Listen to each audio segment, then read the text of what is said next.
তো যে বাড়িটাতে আমি ছিলাম এই বাড়ির থেকে আজকে আমি এখান থেকে বিদায় নিয়ে চলে যাচ্ছি। তো এই বাড়িটা এখনো আছে অক্ষত অবস্থা, কিন্তু এই বাড়ির লোকজন কিন্তু অনেক ভালো ছিল। তো আমি যাওয়ার কোনো রাস্তা নাই, বিকল্প। তো যেই জায়গা দিয়ে আমার যাইতে হইতাছে, তো দেখেন যে কি অবস্থা, আই সর্বনাশ।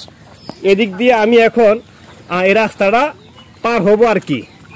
দেখেন আই অবস্থা খুব ভয়াবহ।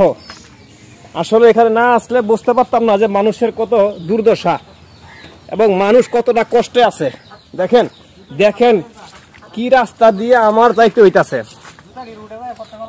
জি জি। তো এই বাড়ির যে লোক, ঠিক আছে, অত্যন্ত ভালো মানুষ, তিনি এখন আজকে আমাকে এখান থেকে বিদায় দিচ্ছেন। আমাদের টিম ছিলেন এখানে, ঠিক আছে। এখন তার পিছনে পিছনে আমি যাচ্ছি।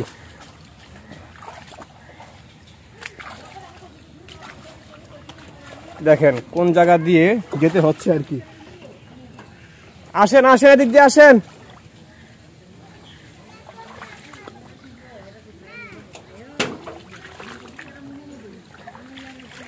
দেখেন এই জায়গাটা, এই আমি ওই বাড়ি থেকে এখান দিয়ে আসলাম, পুরা পানিতে, পুরা তলায় না সেই বাড়ি, কোনো যাওয়ার রাস্তা নাই, তলায় গেছে সব। ভাগ্য ভালো, মানে একেবারে অবস্থা খুব ভয়াবহ।